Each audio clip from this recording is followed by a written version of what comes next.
Today for Letterland, we'll be doing Unit 26, Day 4. We'll first look at the passage from yesterday, and I would like you to go back and check your work to make sure that you put the correct vocabulary word in there. I love airports even though I got lost in one.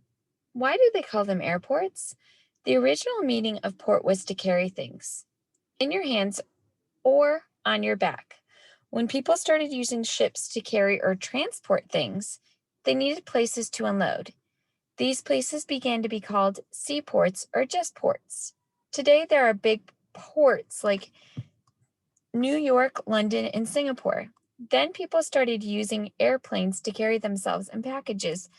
They called the places where the planes landed airports. Everything from bicycles to buses and cargo ships to jet planes is called transportation.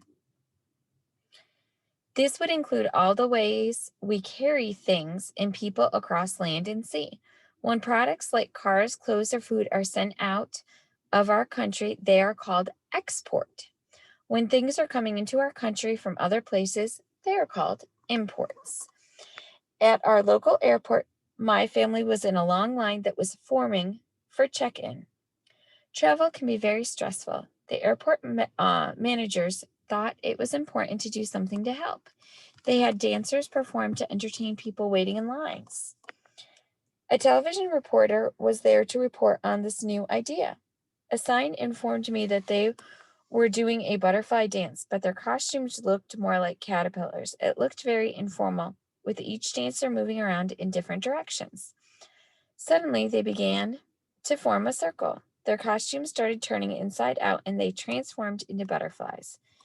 Then they danced together in a formal way as brightly colored butterflies, with everyone doing the same moves. I was so amazed by the dancers that I forgot to follow my parents. Let's look at the context clues. Discuss the meanings of the words in bold. One of the dancers must have seen my panicked look as I searched the faces of the crowd. She was very supportive and helpful. So there I was walking in to the ticket counter with a butterfly. The airline agent made an announcement.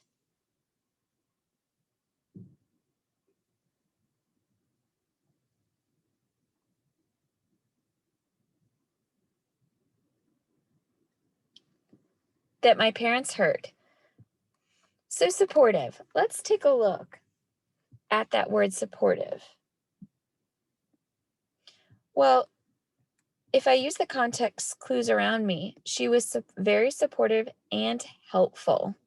Helpful is when you are encouraging towards others. So supportive is being helpful by being encouraging towards someone. While we waited for them, I had the opportunity to see how the dancer was able to change her costume.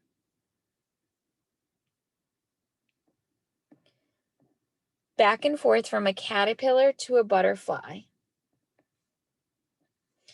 Well, she's having an opportunity. She's able to see it. What is she able to see? She's able to see the dancer changing her costume back and forth from a caterpillar to a butterfly.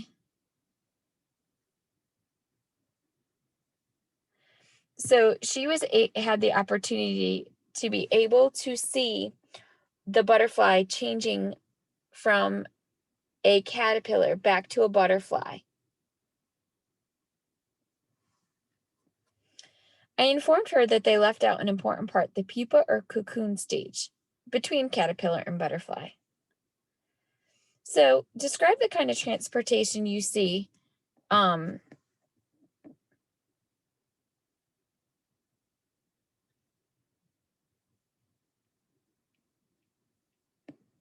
where you live.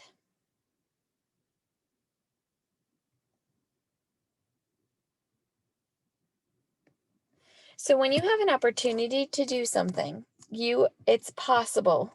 You're able to do it.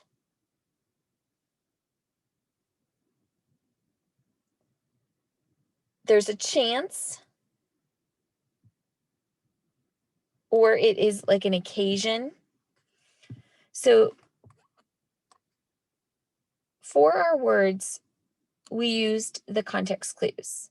So in the write about it, like I just had mentioned a minute ago, you're going to describe the kinds of transportation you see where you live. So the kind of transportation I see where I live is, and give examples of what you see. Go ahead and do this now in the virtual classroom.